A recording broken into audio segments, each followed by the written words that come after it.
Mis queridos hermanos, muy buenas tardes. Bienvenidos un día más a este tiempo que lo hemos llamado el Pastor Online. Vamos a dar hoy respuesta a unas cuantas preguntas que seguimos recibiendo, que las tenemos aquí ya delante de nosotros, pero queremos, como siempre, orar, pedir la bendición del Señor para que todo lo que hoy vamos a hablar y a compartir con todos ustedes sea de bendición y al finalizar este programa, como siempre, todos nos vayamos bendecidos, contentos, satisfechos y llenos del Señor. El Señor hasta el día de hoy nos ha cuidado, nos ha bendecido, está con nosotros, sentimos su presencia de una forma espectacular. Estamos contentísimos de ver que nuestro Dios es bueno y por supuesto para siempre su misericordia. Pero queremos en esta tarde sacar de las dudas, sacar del terreno de la ignorancia a muchas personas que preguntan y preguntan y preguntan cosas y nosotros pues por supuesto con la ayuda del Señor intentaremos dar respuesta con la Biblia en la mano. Que sea la Biblia la que hable, que sea la palabra de Dios la que en esta tarde oriente, ilumine, guíe, inspire y nos ayude en todo momento a tomar las decisiones que tengamos que tomar y a entender el propósito de Dios para nuestras vidas. Así que sin perder más tiempo, vamos a orar y les pido a todos los que puedan hacerlo conmigo que lo hagamos juntos. Padre Celestial, te doy muchísimas gracias en esta tarde, Dios mío, por este privilegio que nos das de aprender de ti, de tu palabra. Danos, Señor, sabiduría y sé tú el centro, Señor, de todo lo que hoy en día hablemos. Dirige este tiempo de estudio de tu palabra, abre nuestra mente, nuestros corazones, nuestros oídos, para que podamos crecer y madurar sanamente en esa sana doctrina que tú tienes en tu palabra para todo tu pueblo. Nos encomendamos a ti y te damos la gloria y la honra en el nombre de Jesús. Amén y amén. Gloria a Dios. Después de un fin de semana predicando varias veces y de no parar de hablar, a veces uno tiene la garganta un poco tocada, ¿no?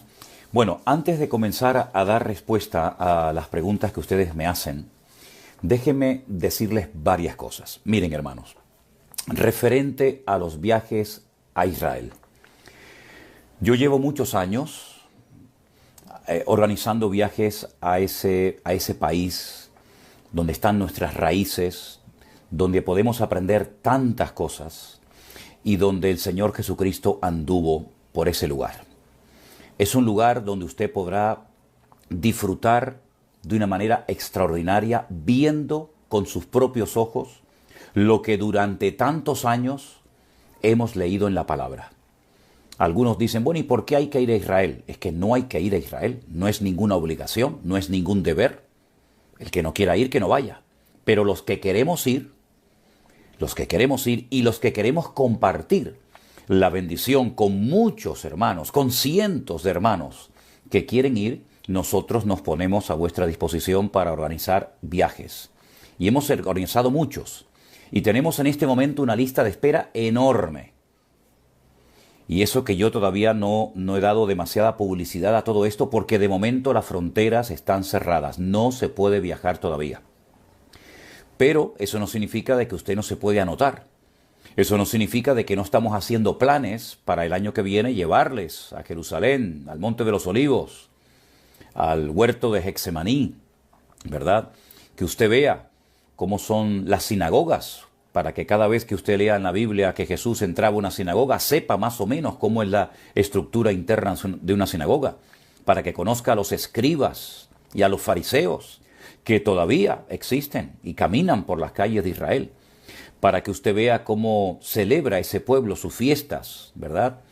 Y muchas cosas más. Entonces, tenemos un correo que lo vamos después a ofrecer, aunque yo le he pedido a mi hermano Juan Ramón que lo vaya poniendo de vez en cuando, tomen buena nota, porque es a ese correo al que ustedes tienen que escribir para anotarse, para que el próximo año, si Dios lo permite, y las fronteras se abran y podamos volver a viajar, pues ustedes tengan toda la información de cuántos días, qué lugares se visitan, cuánto cuesta el viaje, etcétera, etcétera, ¿de acuerdo? Así es que yo no le he dado, repito, mucha publicidad a todo esto porque tenemos cientos de personas en lista de espera, por decirlo de alguna manera, y si yo promuevo mucho esto, por ejemplo, en programas como este, pues esto nos va a desbordar de una manera tremenda, porque todo lo que digo, la gente enseguida pues se vuelca de una forma tremenda. Y viajar a Israel es algo muy bonito, tiene un atractivo extraordinario, que yo les animo a todos los que puedan ir que vayan, y les daremos la información en su momento. Ahí tienen ustedes el correo, lo acaba de poner nuestro hermano Juan Ramón, que es viajesaisraelvidanueva@gmail.com. Vayan tomando buena nota, Juan Ramón lo va a estar pasando de vez en cuando para que ustedes tomen nota de ese correo, y es a ese correo al que ustedes tienen que dirigirse. Repito, viajes a Israel, vidanueva@gmail.com. Bueno, dejando esto a un lado, estos viajes, quisiera decirles otra cosa. Miren, está a punto, esta semana, ya Amazon nos ha comentado, nos ha dicho que esta semana sí o sí va a salir el libro Mi Devocional Diario, que contiene todos los devocionales que en el próximo año, si Dios quiere, estaré compartiendo todas las mañanas, de lunes a viernes con ustedes. No los tienen que pedir aquí, a Tenerife. No nos tienen que escribir ni llamar a nosotros para solicitar, para pedir, para comprar el ejemplar de Mi Devocional Diario. Tienen que pedirlo, tienen que buscarlo en Amazon. Todavía no está en librerías evangélicas, no se puede comprar, digamos, en cualquier parte por la calle. Solamente se puede comprar, y los demás libros, en la plataforma de Amazon. Así que no los pidan a nosotros, porque nosotros no los vendemos, no los tenemos aquí en nuestra iglesia. ¿De acuerdo? Cuando yo anuncié ayer en el culto por la tarde, bueno, los que quieran el devocional diario, háblense con la hermana fulanita de tal, era para los miembros que estaban allí en ese momento en la iglesia, pero no era para todos los que nos estaban viendo, que por cierto ayer yo creo que batimos récord de tanta gente que estaba escuchando el culto de las 6:30 en directo. Pero no pidan el libro, ni Mi Devocional Diario, ni los otros que hemos publicado este año a nosotros aquí a Tenerife, porque nosotros no nos dedicamos a eso. Eso está todo ahí en Amazon, ¿de acuerdo? Y Amazon trabaja en todo el mundo, así que no importa el país en el cual usted viva, lo puede pedir sin ningún problema y se lo envían a su casa. Bien, otra cosita que también quería comentar. De vez en cuando,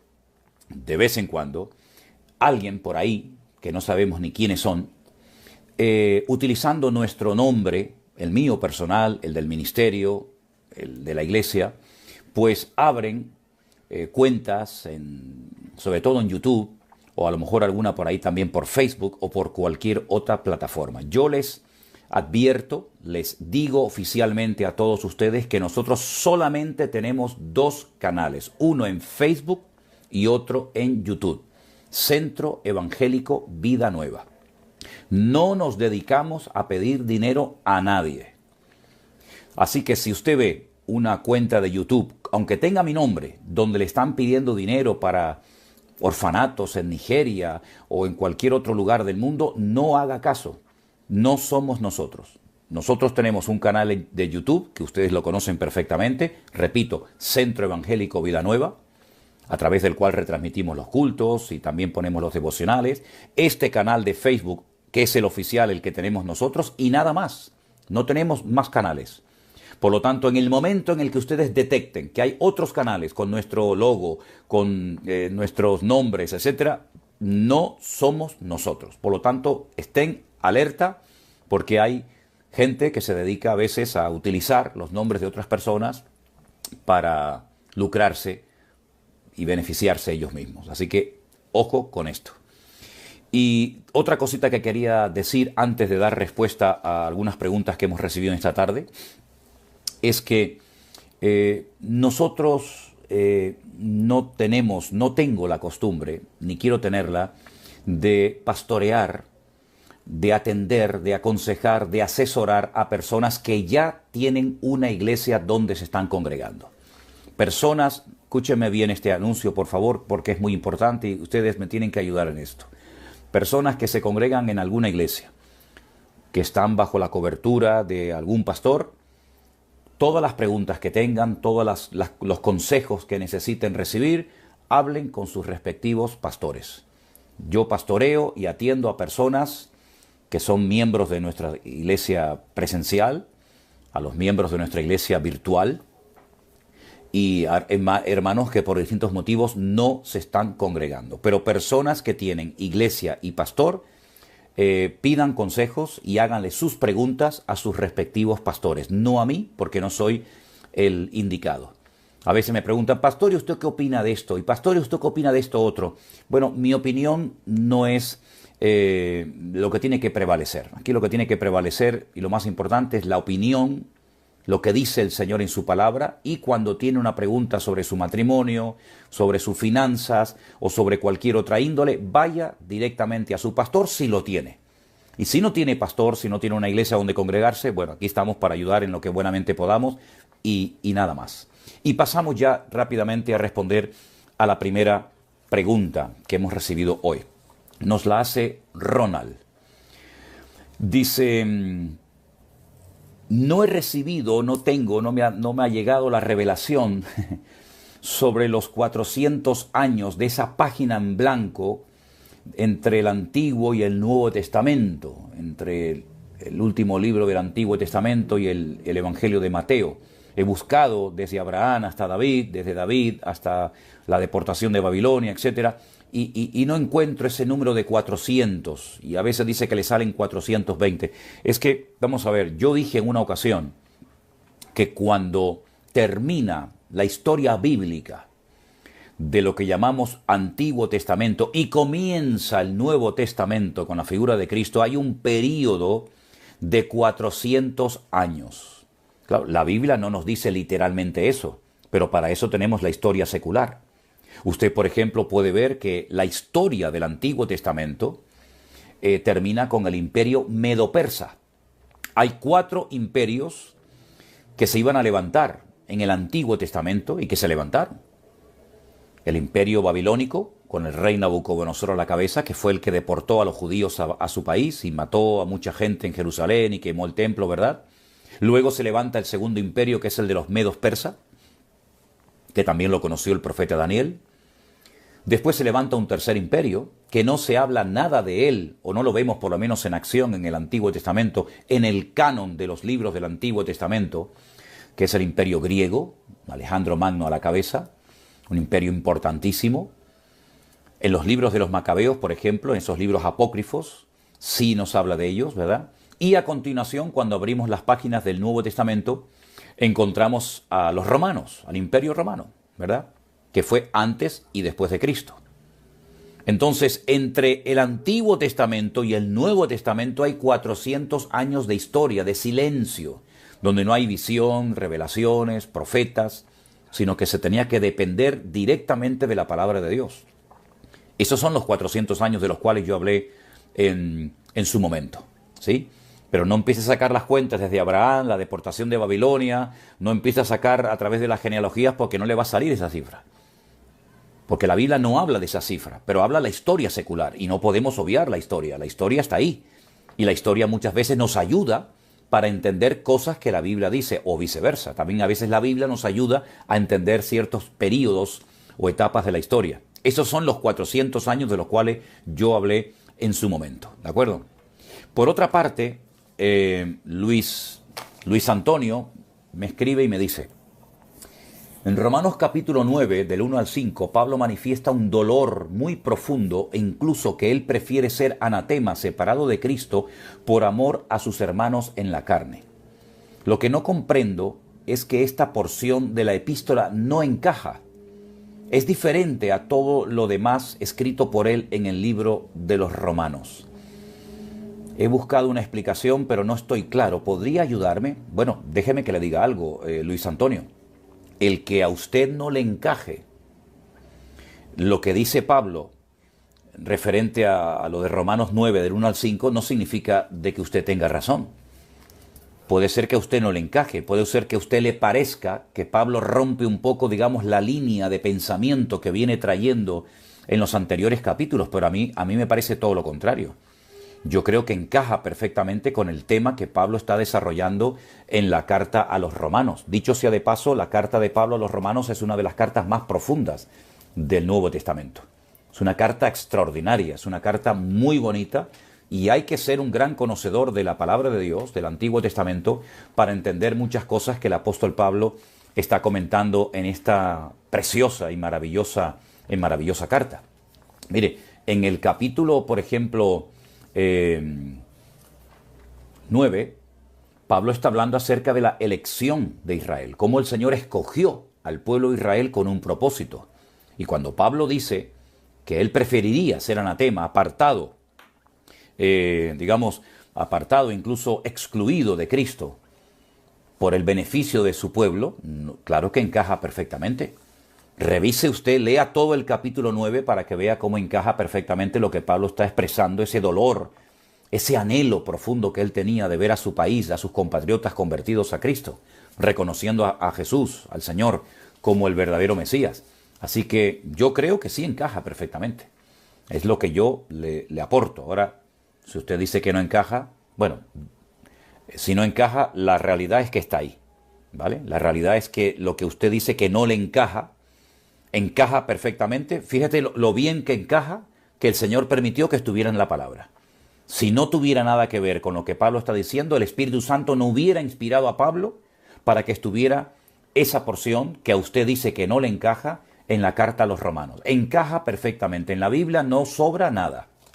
Todo está con una razón de ser. Vuelva a leer y a estudiar detenidamente el capítulo 9 de la carta de Pablo a los romanos y va a ver que encaja todo perfectamente, a la perfección.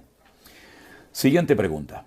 Jexi, ¿es malo poner el árbol de Navidad como decoración? Nosotros sabemos que es una celebración pagana, me dice esta persona. Yo no quiero ponerlo, pero mi esposo dice que no tiene nada de malo si no se adora ese árbol. Y lo quiere poner por nuestras hijas que son pequeñas y para decorar un poco la casa. ¿Qué me puede usted decir? Mire, hermana Jexi, lo que yo le puedo decir es que si su marido, que a lo mejor no es convertido, no lo sé, es que no tengo todos los datos, quiere poner el árbol de Navidad en su casa, pues vamos a ver, usted a quien tiene que agradar, obedecer, amar y respetar es a su marido. Entonces, hemos dejado hace muchos años la costumbre de poner el típico arbolito de Navidad, ¿no? Tampoco creo que un creyente, por poner el arbolito de Navidad, esté cometiendo un pecado mortal, ¿verdad? Yo no lo pongo. En nuestra iglesia no se pone. Pero sé que hay hermanos que suelen poner el arbolito de Navidad. Se casan más moscas con miel que con vinagre. Si usted va a entrar en una polémica y en una discusión con su marido en esta época del año, por poner o no poner el arbolito, hermana, mire, a veces cediendo en algo que usted sabe que no tiene ninguna relevancia, va a ganar más que enfrentándose. Y por otra parte le digo, usted imagínese que yo le diga a usted, no lo ponga, hermana, no lo ponga. Y usted va a su marido que dice que sí hay que ponerlo y le dice que el pastor José Manuel Sierra ha dicho que no hay que ponerlo. Por lo tanto, hermana, yo no voy a entrar en ese juego. Usted hable con su marido, decidan lo que vayan a poner en su casa, porque yo donde mando es en la mía, no en la de usted. Entonces, usted hable con su marido, lleguen a un acuerdo, pero en cuanto al tema del arbolito de Navidad, es algo que tienen que hablar y negociar entre ustedes.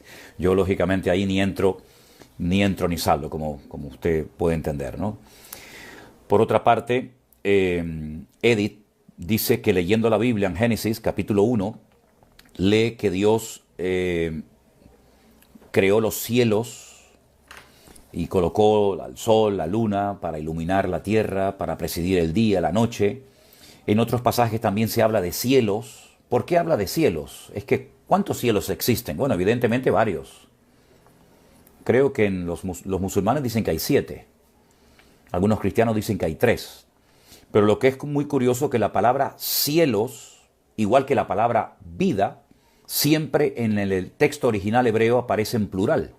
No hay vida en singular, es siempre vidas, ¿verdad? Hayim y Shamayim. Siempre cielos, se hace referencia a los cielos en forma plural, nunca en forma singular. Es que hay varios cielos.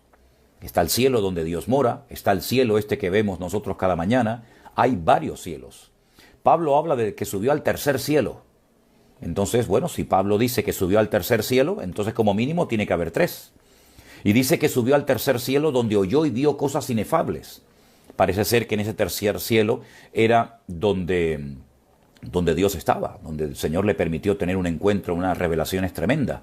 Así que como mínimo tiene que haber tres, porque Pablo dice que subió al tercer cielo. ¿No le parece?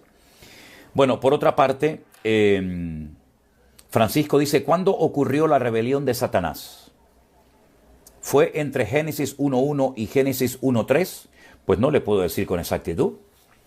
No lo puedo decir con exactitud, creo que ni yo ni nadie. Porque como la Biblia no lo dice, si la Biblia dijera cuándo exactamente se produjo la rebelión de este querubín extraordinario que Dios creó, el sello de la perfección, como lo llamó, acabado en hermosura, pues yo tendría la obligación de darle la respuesta. Pero como la Biblia no dice exactamente cuándo se reveló Satanás, pues entonces podemos dar diferentes opiniones. Unos dicen que fue efectivamente entre Génesis 1.1, Génesis 1.3, otros dicen que fue antes de Génesis capítulo 1. Pero yo le digo a usted y a todos, ¿qué más da? ¿Qué más da cuando se rebeló Satanás contra Dios? Si fue antes de Génesis 1, si fue durante Génesis 1 del 1 al 3, ¿qué más da? ¿Cambia mucho nuestra fe o nuestra posición delante de Dios, nuestra relación delante del Señor, saber cuándo se reveló o no se reveló Satanás? Yo creo que lo importante es saber cuándo nació el Señor Jesucristo, el Rey de Reyes y Señor de los Señores. ¿Cuándo, dónde y por qué nació? ¿Por qué murió el Señor Jesucristo? ¿Cuándo resucitó? Esas son las cosas realmente trascendentales e importantes que cambian la vida. Saber cuándo fue la rebelión de Satanás, pues yo creo que ni yo ni nadie puede darle la respuesta exacta, porque la Biblia no lo dice. Y como la Biblia no lo dice, ¿cómo voy yo a darles a ustedes una información que no está ni en la Biblia? ¿De dónde sacaría yo esa explicación? ¿De dónde sacaría yo esa explicación o esa respuesta a su pregunta? Tendría que ser de fuentes ajenas a la palabra de Dios, y yo en este caso no me voy a decantar por ninguna otra fuente a la hora de responder a su pregunta, más que utilizando la fuente original, lo auténtico, lo genuino, que es la Biblia, la palabra de Dios. Bien, vamos a otra pregunta. ¿Cómo se entiende ese versículo que dice, yo no soy Dios de muertos, sino de vivos? Porque se me murió un hijo hace 30 años, cuando casi estaba a punto de cumplir 26, y su hijito venía en camino, pero nunca conoció a su papá. En ese tiempo íbamos a la iglesia del Dios del séptimo día, pero mi hijo nunca supo esto, pues nuestra religión era, y pone ahí una palabra que no voy a mencionar, no sé cómo entender este versículo. Bueno, está muy claro, hermana Elsie. Dios es un Dios de vivos y nosotros estamos vivos física y espiritualmente. Aquellas personas que están muertas en sus delitos y en pecados porque no han nacido de nuevo y están muertas, Dios evidentemente no puede ser el Dios de gente muerta, espiritualmente hablando. Pero cuando un creyente muere, cuando a un creyente lo entierran y se deshace su estuche, su cuerpo, y vuelve al polvo, ¿verdad? Sigue vivo, su espíritu sigue vivo. Dios no es Dios de muertos espiritualmente hablando, pero Dios sigue siendo el Dios de Abraham, de Isaac, de Jacob, de Moisés, de David, de Pablo, de Pedro, de Santiago, aunque entre comillas están muertos, pero están vivos en este momento delante de la presencia del Señor. Por lo tanto, cuando dice la Biblia que Él es Dios de vivos y no de muertos, pues evidentemente se refiere a aquellos que han nacido de nuevo, porque los que morimos o los que han muerto, ¿verdad? Pues Él sigue siendo nuestro Dios, aunque esperaríamos la resurrección para recibir ese cuerpo transformado, ¿verdad? Pero Él sigue siendo nuestro Dios. Eduardo dice, creo que al final de uno de sus libros, del libro de escatología, hay un error. A lo mejor usted quiso decir Faraón y salió la palabra Herodes. Bueno, pues usted lea el contexto, a lo mejor fue un fallo de imprenta. Si usted ha leído en esa página de ese libro que yo edité, que yo publiqué este año, de escatología, y usted ve que por el contexto realmente lo que a lo mejor quise decir o se tenía que haber escrito era la palabra Herodes en vez de Faraón, o Faraón en vez de Herodes, bueno, pues usted es listo y sabe perfectamente que a lo mejor hay un error de imprenta. Pero usted sabe perfectamente la respuesta, no hay mayor explicación que esa, ¿sí? Bien, por otra parte dice en 2 de Crónicas capítulo 7, dice: si mi pueblo se humillare, sobre el cual es invocado mi nombre, y oraren y buscaren mi rostro y se convirtieren de sus malos caminos, entonces yo oiré desde los cielos y perdonaré sus pecados y sanaré su tierra. ¿Esto tiene que ver con esta pandemia? Bueno, vamos a ver, estas son palabras que el Señor le dirigió a Salomón, al pueblo de Israel, ¿vale?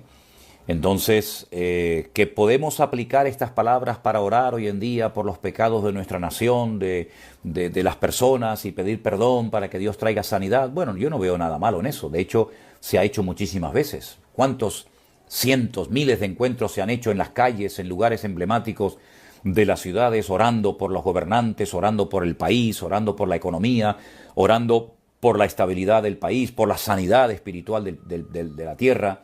Bueno, no hay nada malo en eso. Es un versículo que se puede aplicar. Por ejemplo, si hacemos un culto de oración unido, todas las iglesias de la ciudad orando por el país, pues es un versículo muy bonito, muy acorde con el momento y con el lugar.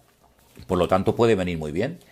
Y con esta pandemia, pues sería estupendo que todas las iglesias y los cristianos del mundo oráramos para que de alguna manera, pues, en fin, pronto podamos salir de esta situación y podamos volver, entre comillas, a una vida normal. Que no sé, como he dicho en otras ocasiones, si la vida normal es esta o la anterior a la pandemia. Pero bueno, sea como sea, nosotros los cristianos jugamos con ventaja. ¿Saben por qué? Porque nosotros tenemos al Dios Todopoderoso. Nosotros tenemos a un Dios poderoso, eterno, sublime, majestuoso, que pase lo que pase, venga lo que venga, digan lo que digan, tenemos la victoria garantizada. Ahora más que nunca, alguien me llamaba esta mañana, alguien me llamaba de Galicia y me decía: es que tú eres un pastor muy positivo. No, yo lo que soy un pastor, yo lo que soy un siervo de Dios que tiene mucha confianza y tengo mi fe depositada en un Dios vivo. Porque positivo o negativo puede ser una persona u otra, pero lo que tenemos que tener los pastores es una fe a prueba de bombas. ¿Saben por qué? Porque la Biblia nos dice a nosotros, los pastores, o nos da a entender a nosotros los pastores, que tenemos que ser hombres de fe. Porque la Biblia dice: imitad la fe de vuestros pastores. Y en estos tiempos, más que nunca, los pastores, los que nos dedicamos a servir al Señor, a predicar su palabra, tenemos que decirle al pueblo, a las iglesias que pastoreamos: pueblo de Dios, no temas. Dios está con nosotros. Mayor es el que está en nosotros que el que viene contra nosotros. El Dios que guió a través del desierto a nuestro patriarca Abraham y lo llevó hasta la tierra prometida, ese es nuestro Dios. El Dios que ayudó a obtener victorias y fortaleció en todo momento al patriarca Abraham, ese es nuestro Dios. El Dios que cuidó a uno de sus hijos, a José, cuidándolo, protegiéndolo en Egipto, cuando lo estaba pasando humanamente fatal, ese es nuestro Dios. El Dios que lo cuidó, el Dios que lo levantó hasta convertirlo en una de las personas más importantes de ese país. El Dios que cuidó a David mientras era perseguido por los celos enfermizos de Saúl, ese es nuestro Dios. El Dios que compró a precio de sangre a su amada iglesia, ese es nuestro Dios. El Dios que venció a la muerte y al diablo, ¿verdad? El Dios que dice en su palabra: ¿dónde está, oh muerte, tu aguijón? ¿Dónde, oh sepulcro, tu victoria? Ese es nuestro Dios. Pandemia, sí, hay pandemia. Virus, sí, hay virus. Y guerras, y rumores de guerras, y tsunamis, y terremotos, y persecuciones, y enfermedad, y cáncer, y tumores, e infartos, y accidentes. Hay muchas cosas. Pero en todas estas cosas somos más que vencedores por medio de aquel que nos amó. Así es que a lo mejor no cantamos muy bien, a lo mejor no predicamos muy bien, a lo mejor no le caemos muy bien a la gente, etcétera, etcétera, pero lo que nunca podemos eludir, tener, es una fe a prueba de dificultades, a prueba de tormentas, porque el Señor nos ha demostrado y nos está demostrando su fidelidad de una forma espectacular, de una forma tremenda, tremenda. Gente que no conocemos de nada, que sienten en su corazón una carga tremenda por ayudar y apoyar el ministerio, la obra. Eso es algo para estar eternamente agradecidos. Cada día nos llevamos sorpresas realmente espectaculares. Quiero dar las gracias de lo más profundo de mi corazón a una hermana que no conozco personalmente, que seguramente ha sido de alguna manera ministrada o bendecida en este tiempo por el sentir que ha tenido de mandar una ofrenda que la vamos a dar a nuestros hermanos del puerto de la Cruz para que puedan pagar durante unos cuantos meses el alquiler de la propiedad del templo de la iglesia en la que se están congregando. No es un motivo para estar agradecidos al Señor con lo que está cayendo, con lo que está pasando. Dios es bueno, queridos hermanos. Y por lo tanto no es que seamos gente positiva, es que somos gente de fe, con una confianza en Dios absoluta, porque el Señor nunca nos ha fallado y nunca nos fallará. Y a usted, hermano y hermana, que está luchando, que está peleando con su economía, los hermanos de Centroamérica que han sido hace poco azotados con estos huracanes, con estas inundaciones, hermanos, Dios está con ustedes, van a levantarse otra vez, van a restaurar a la nación, Dios les va a abrir puertas, el Señor les va a sorprender. Y no importa las desgracias, no importa las calamidades por las cuales hayan pasado. Miren, por ejemplo, a Job, un hombre que pasó por todo tipo de dificultades, pero Dios siempre estuvo a su lado. Dios lo bendijo, Dios honra a los que le honran. Así que nosotros no somos de los que tiramos la toalla. Tengo por cierto que las aflicciones del tiempo presente no son comparables con la gloria venidera que en nosotros ha de manifestarse. Romanos 8:18, no son palabras mías, no las estoy inventando, son palabras que están en la palabra de Dios.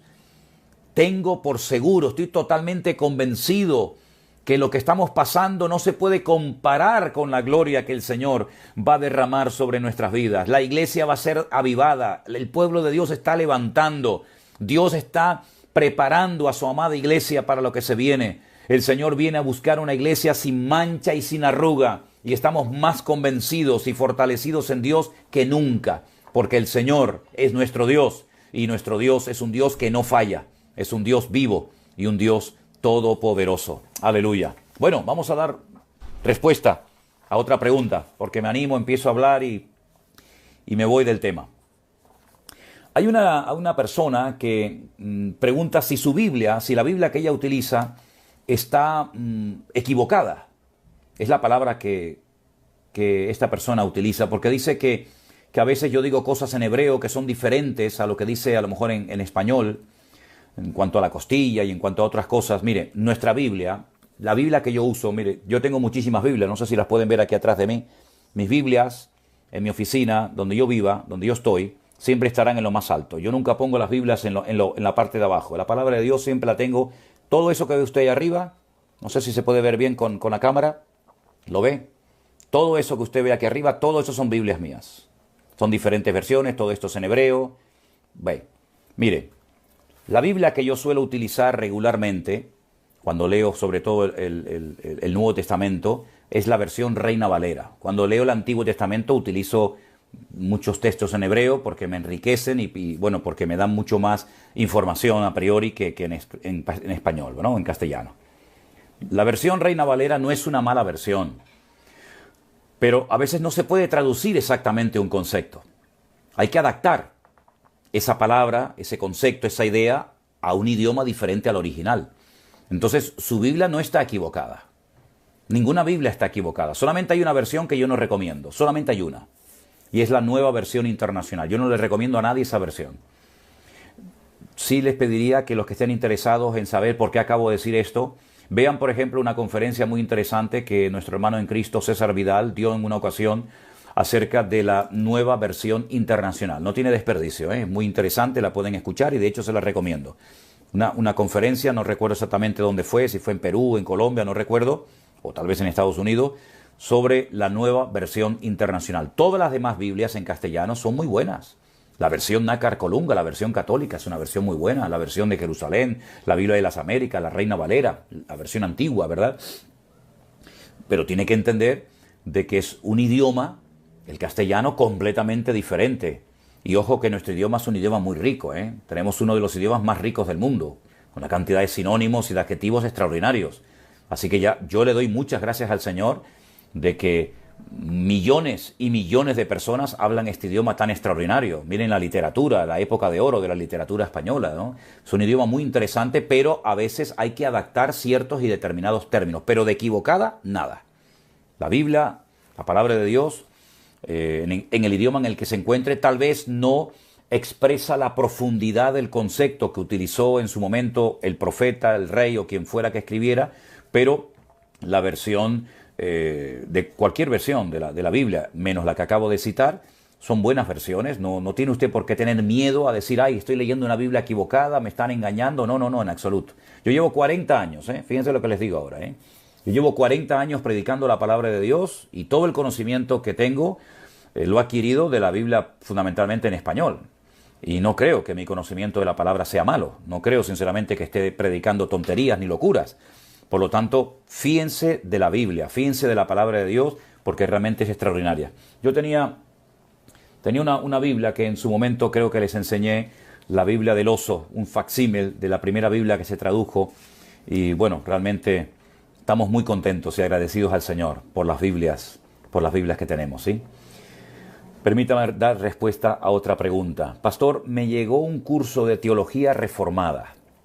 Me pareció muy interesante aprender y empecé a estudiar, pero comencé a tener problemas a la hora de estudiar ya la tercera lección.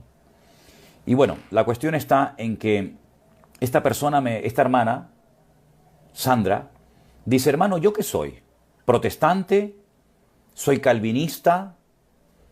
¿Cómo me debo llamar? Yo lo único que sé es que yo creo en Cristo, amo al Señor, Él me ama, Él me llamó, Él me perdonó, Él me salvó y no entiendo nada de teología.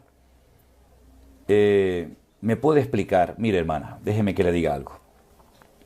Yo creo que sería muy bueno si usted asiste a una congregación, que usted hablara con su pastor y que usted le preguntara a su pastor, pastor, en esta congregación, ¿qué postura doctrinal tenemos? No quiero confundirla, ¿sí? Pero hay algunas iglesias que a lo mejor tienen o algunas doctrinas o algunas opiniones acerca de algunas doctrinas o algunos temas bíblicos tal vez diferentes a otras congregaciones, a otras denominaciones, a otras iglesias. Mi primer consejo es que usted tiene que preguntarle a su pastor, pastor, ¿cuál es la doctrina de nuestra iglesia? Nosotros, por ejemplo, tenemos en nuestra página web, las 3 www.mividanueva.org, tenemos una lista de las doctrinas en las cuales creemos, donde pone en esto creemos. Puede consultarlo ahora o más tarde cuando quiera. Porque yo quiero que la gente que se congrega con nosotros, la gente que se congrega conmigo, sepa qué es lo que nosotros creemos. Generalmente, más de un 90% de las listas de doctrina de las iglesias creemos prácticamente lo mismo. Podemos variar en cuanto a estilos, en cuanto a formas de interpretar ciertas y determinadas cosas, pero bautistas, pentecostales, metodistas, presbiterianos, estamos más unidos que separados en algunos temas puntuales, tal vez. Yo creo que nosotros nos tenemos que definir como cristianos. Yo creo que un cristiano no tiene que ser ni esto ni aquello, sino cristiano, hijo de Dios. Y un hijo de Dios lo que tiene que creer es lo que dice la Biblia. Así es que usted no se haga problemas en cuanto a qué soy yo, cómo tengo que responder. Usted diga, mire, yo amo al Señor Jesucristo con todo mi corazón. Yo le entregué mi vida a Él. Como usted bien dice aquí en esta carta, Él perdonó mis pecados, Él me salvó, Él me llamó, yo lo amo, yo sé que Él me ama y por lo tanto no se preocupe por nada más. A la gente le gusta etiquetarnos, ¿saben? A la gente le gusta mucho, ¿y este pastor qué será? ¿Pentecostal? ¿Será bautista? ¿De qué denominación es Vida Nueva? A la gente le gusta mucho el tema el juego ese de las etiquetas. Yo no me dejo etiquetar por nadie. Que saque las conclusiones la gente que quiera. Nosotros somos de Cristo. Nosotros somos del Señor. Le amamos con toda nuestra alma y con todo nuestro corazón. Luego siempre habrá por ahí gente que no tiene otra cosa que hacer, porque se aburren y no tienen nada que hacer, no tienen nada que aportar, y entonces se dedican a criticar, a cuestionar a los demás, que si este es esto, que si el otro es aquello. Pero bueno, como decía mi abuelo, en esta vida hay gente para todo. No perdemos el tiempo con este tipo de comentarios, ¿no? Porque realmente no llevan a ninguna parte. Nosotros somos cristianos y punto. Hermano, ¿usted qué es? Yo soy cristiana. Pero cristiana. Creo en la palabra de Dios, creo en lo que dice la Biblia. El Señor Jesucristo es mi Señor y mi Salvador. Y usted póngame todas las etiquetas que quiera, pero yo no me voy a dejar poner ninguna, ni me voy a poner ninguna, porque yo he nacido de nuevo, he entendido el Evangelio, el Señor es mi Señor y mi Salvador, y ya ese jueguecito de las denominaciones, de si esta es mejor, si aquella es peor, nosotros ya, hermanos, ya no jugamos a eso. Nosotros no perdemos el tiempo en eso, ni yo soy un embajador de una iglesia, ni un embajador de una denominación, yo soy embajador de Jesucristo. Intento representarlo lo mejor que pueda, si alguien lo puede hacer mejor, gloria a Dios, y yo me alegro por él o por ella, pero simplemente somos cristianos, seguidores de Jesucristo, punto y nada más. Seguimos. Acerca de los espíritus encarcelados, por los cuales me pregunta Verónica, Primera de Pedro capítulo 3, ya hemos hablado en otros programas, ya hemos hablado en otras ocasiones a qué se refería Pedro cuando hablaba de que Jesús bajó a lo más profundo de la tierra y les predicó a los espíritus encarcelados. Simplemente es cuestión de ver otros programas online para que ustedes lean la respuesta. Por otra parte, una hermana, no voy a mencionar su nombre porque la pregunta que me hace a lo mejor es un poquito delicada y por respeto a esta persona y por ser un poco prudente no lo voy a mencionar, pero hay una hermana que me dice, en mi iglesia hay una pastora y a esta pastora la llaman apóstol. Bueno, sería apóstola, ¿no? En todo caso, pero bueno, una pastora que es apóstol, bien. Le rinden pleitesía, según dice ella, ¿eh? Yo no sé ni de quién me está hablando, pero yo leo literalmente la pregunta. Una pastora que la llaman apóstol, a la cual le rinden pleitesía y que exige el bautismo en agua y el bautismo en el Espíritu Santo para poder servir. ¿Yo estoy siendo copartícipe de una doctrina incorrecta? ¿Usted qué opina, pastor? Mire, yo lo que le voy a decir, vamos a ver, hermana, vamos a ver cómo se lo digo. Lea la Biblia. ¿Cuántas veces lo digo? Lean y estudien la Biblia. Mira, si muchos de ustedes leyeran y estudiaran más la Biblia, no se habrían dejado engañar. Sabrían perfectamente discernir entre la sana doctrina y la falsa doctrina. Entonces, yo sé lo que usted dice o a lo que usted se refiere cuando le exigen el bautismo en el Espíritu Santo, que para muchos es hablar en lenguas para poder servir a Dios. Y el que no habla en lenguas, entonces no puede servir a Dios. ¿Quién dijo eso? ¿Quién dijo eso? ¿Dónde dice la Biblia que es obligatorio, imprescindible, fundamental hablar en lenguas para servir a Dios? ¿No puede servir a Dios un hermano o una hermana fiel, que ama a Dios, que lee la palabra, con un corazón de oro, que es la primera en llegar y la última en irse? Una persona que lleva toda la vida en esa congregación, a veces y no ha oído ni la palabra gracias por lo que ha hecho o por lo que está haciendo, y porque no habla en lenguas, le vamos a decir que no puede servir a Dios. Pero qué disparate es ese. Eso es falso. Así de claro se lo digo, así de contundente. Eso es rotundamente falso. Un hermano, una hermana, un creyente, quien quiera que sea, anciano, joven, la edad que tenga es lo de menos, que usted no habla en lenguas y que no puede servir a Dios. Eso sí que es una injusticia. Privar a gente maravillosa que hay en las iglesias que no pueden servir porque no hablan en lenguas, porque no han recibido lo que llaman el bautismo del Espíritu Santo. Cuando la Biblia dice, por un mismo Espíritu, fuimos todos bautizados en un cuerpo. Habría que definir, habría que preguntarle a esa pastora, a esa apóstol, qué es lo que para ella significa bautismo del Espíritu Santo.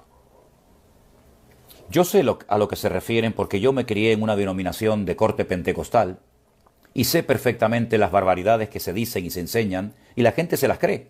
Y yo me las creí, hasta que dejé de hablar y pensar y actuar como un niño, y crecí y me di cuenta a la luz de la palabra de Dios, que la doctrina no es ni pentecostal, ni bautista, ni anglicana, ni presbiteriana. La doctrina es Biblia, es evangelio, tiene que ser sana, tiene que ser cristocéntrica, y nada más, ¿se da cuenta? Entonces, usted tiene que orar y pedirle al Señor si primeramente estar bajo la cobertura de una pastora que encima es apóstol es de Dios o no es de Dios. Usted tendrá que ver en la Biblia, busque en la Biblia una pastora que además sea pastora y encima apóstol o apóstola. Bueno, si la encuentra, gloria a Dios. Y entonces usted tendrá que tomar una decisión. Yo no voy a decirle a usted lo que tiene que hacer o lo que no tiene que hacer. Lo que yo sí le voy a decir siempre, lea la Biblia, estudie la palabra. Porque estudiando la palabra usted va a saber perfectamente si donde está es el lugar correcto o a lo mejor es el lugar equivocado.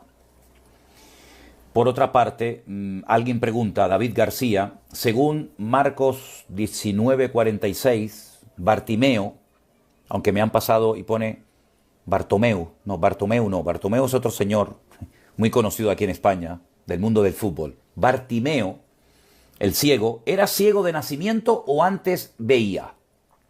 Porque se usa la palabra que recobre la vista. ¿Existe la palabra recobrar en hebreo? Sí, existe recobrar y cobrar y existe todo eso, pero yo vuelvo a preguntar o vuelvo a decir lo siguiente, ¿qué más da? ¿Qué problema? ¿Qué más da si Bartimeo veía y perdió la vista y el Señor le da la vista otra vez y entonces la recobró? ¿O era ciego de nacimiento? Lo que yo sí veo en la Biblia es que cuando una persona era ciega de nacimiento, pues a veces se dice, y este hombre nació ciego, ¿verdad? Juan capítulo 9. Aquel que le escupió el Señor, ¿se acuerda? Y le puso barro en los ojos y lo mandó al estanque de Siloé, que no al estanque de Betesda, que son dos estanques diferentes que todavía se pueden visitar en Israel. Por eso es bueno a veces ir a Israel para decir, bueno, ¿dónde está el estanque de Betesda? A ver cómo es. ¿Dónde está el estanque de Siloé? Eso lo digo para estos que dicen, es que no hay que ir a Israel. Hombre, ya lo sé que no hay que ir a Israel, pero si puede ir, aproveche para que vea la Biblia y no solamente la lea, ¿sí? Pero si Bartimeo era una persona que veía perfectamente y por lo que sea perdió la vista, como por ejemplo el patriarca Isaac, que perdió la vista cuando ya era mayor y después la recobró, pues sí, puede ser. Yo creo que probablemente Bartimeo a lo mejor en su época vio y por lo que sea perdió la visión y la recobró cuando el Señor oró por él. Pero mi consejo, ustedes hagan lo que quieran, pero mi consejo es, no se compliquen la vida con cosas que no son tan importantes y tan trascendentales para la vida cristiana. A mí qué más me da si Bartimeo nació ciego o nació viendo. ¿Qué altera eso en nuestra vida? Por lo tanto, no se preocupen por esas cosas, más bien ocúpense en otras cosas que son mucho más importantes que saber si Bartimeo veía o no veía antes de que el Señor lo sanara. Yo es que soy tremendamente pragmático, soy muy práctico y no pierdo el tiempo en cosas que a mí, sinceramente, pues no me afectan ni son tan importantes y necesarias saberlas o ignorarlas. Bueno, avanzo porque tengo todavía un par de preguntas más por aquí. Soy católica y he escuchado en algunas prédicas suyas y reconozco que la idolatría es un pecado muy grande, pero hay unas personas que dicen que son testigos de Jehová, que me están dando un estudio y me dicen que el infierno no existe, que no vamos a resucitar y no sé cómo rebatirles. ¿Me puede ayudar bíblicamente? Bueno, lo que le voy a dar es un consejo. Rodéese de gente que le venga a enseñar sana doctrina y no de gente que le venga a enseñar falsas enseñanzas. Ese es mi consejo. ¿Usted quiere aprender la palabra de Dios? Busque gente que le venga a enseñar la verdadera palabra de Dios, lo que dice la Biblia y no lo que no dice la Biblia. Usted no tiene que rebatir ni perder el tiempo con gente que le dice que el infierno no existe, que no vamos a resucitar. No pierda el tiempo. ¿Para qué? ¿Para qué perder el tiempo con gente que no quiere aprender?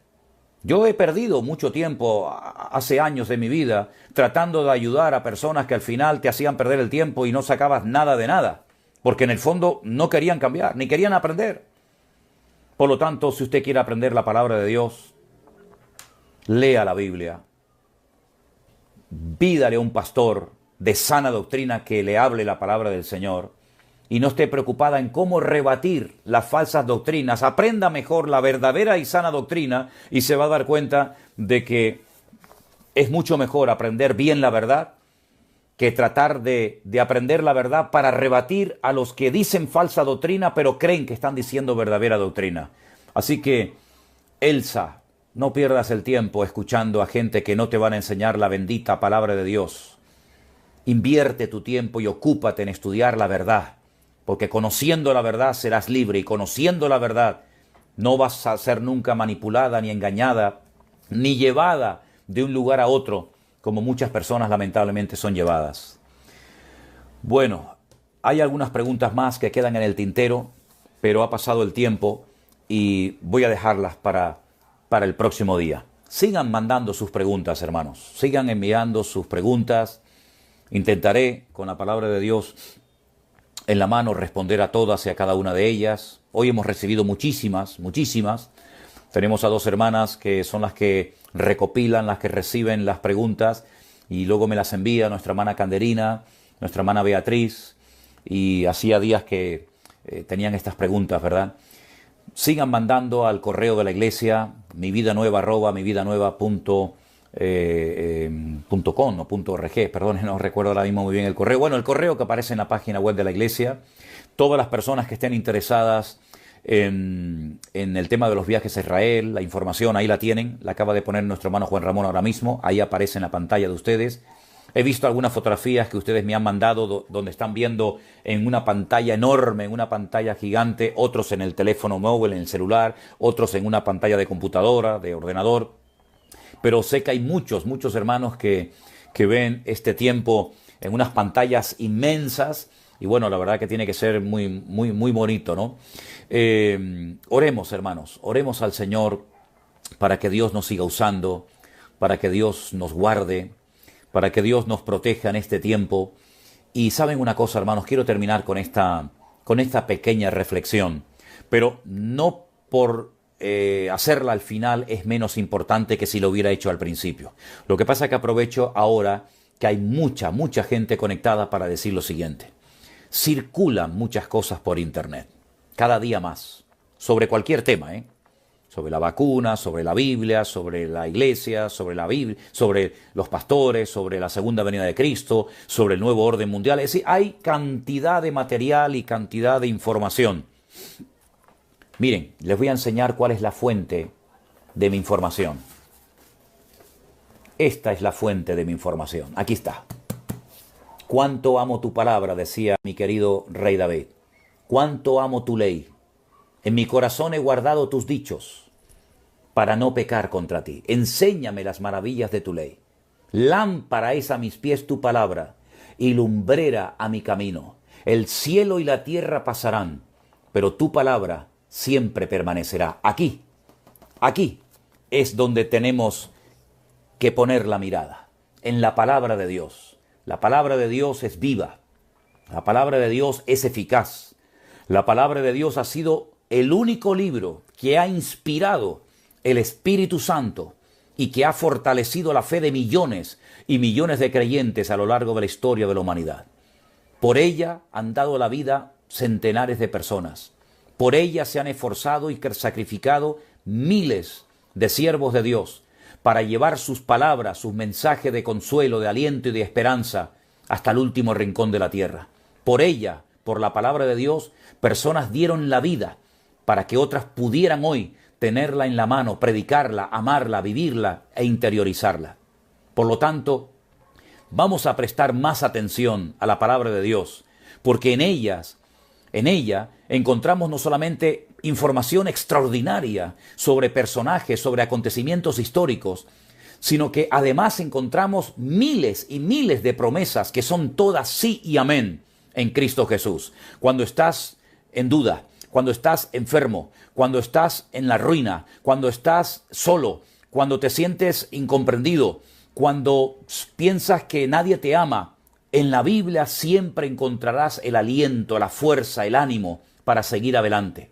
Padre y madre, dice la Biblia, nos pueden abandonar, pero Dios nunca nos abandonará. Los pastores, las iglesias, las instituciones humanas, políticas, religiosas, todas son imperfectas y todas nos pueden fallar en un momento determinado de la vida.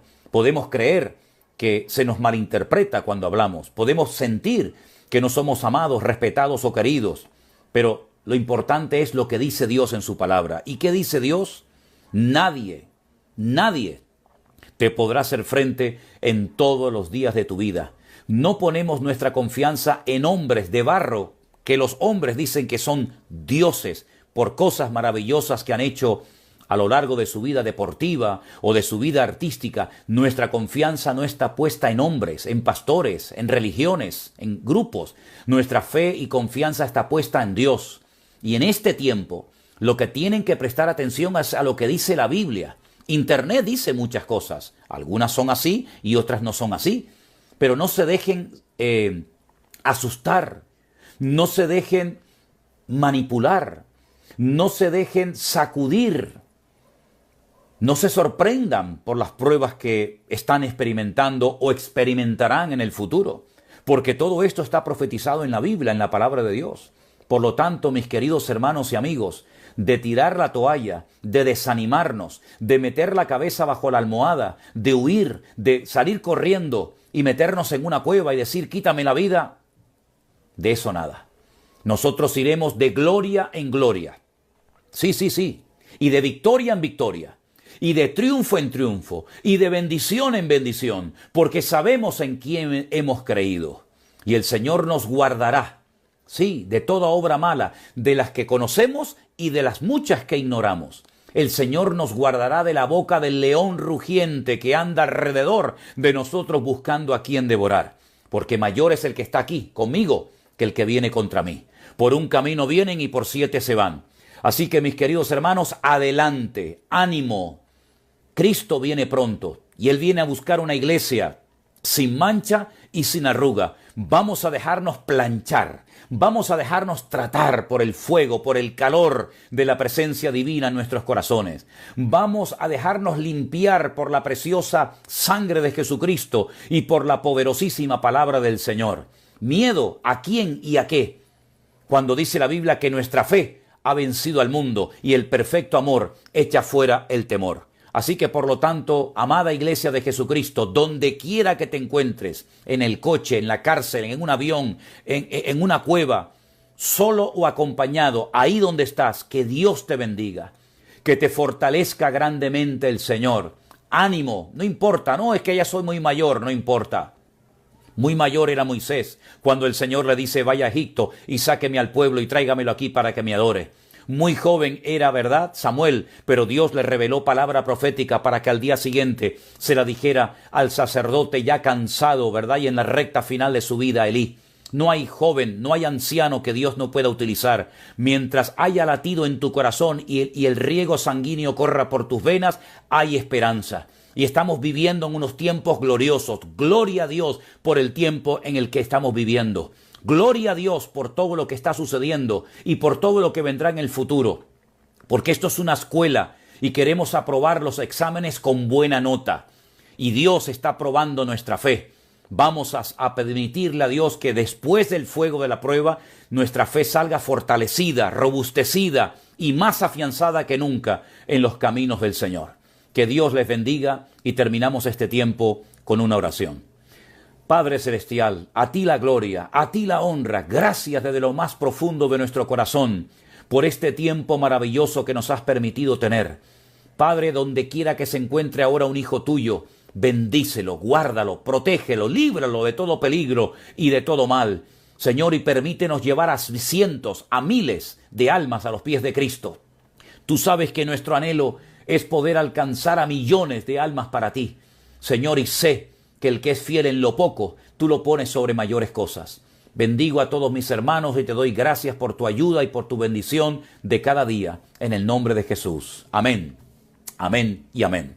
Gracias de todo corazón a todos los que apoyan este ministerio. Gracias a los que oran por mí, a los que oran por todo nuestro equipo, por mi familia, por las iglesias. Gracias a los que se esfuerzan por mandar esa ayuda. Gracias a los que están orando por la obra que está comenzando también allí en Tierra Alta, en Colombia. Gracias a todos ustedes por tanto amor, por tantas palabras de ánimo y de aliento. Ahí aparece en pantalla, está apareciendo el correo al cual tienen que escribir todos los que estén interesados el próximo año viajar con nosotros a Israel. Que el Señor nos permita volver a su tierra, que el Señor nos permita caminar por sus calles y desde allí orar y desde allí hacer programas en directo para bendecir a las naciones. Que Dios les bendiga, mis queridos hermanos. Aquí ya es totalmente oscuro, totalmente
been sitting here for hours as I wish for this to start. I set my standards high in hopes they will not fall apart. It's almost like I fell asleep. My doubts have seemed to fade because I've opened up my eyes to see I'm right on time. When the world is crumbling all around you, when everything is gray, no more illusions, and you feel the gravity pulling you closer to the ground. Take me, take me. It's so predictable, I knew it all along, and I just wanted to take you home. You went into your head, and I've been doing fine, but you're just wasting my time. I'm in the deeper end, and I'm not gonna wait. You can't pretend that you were alright when you're bleeding. You think it's over now, but you've been dead wrong, and I am laughing along.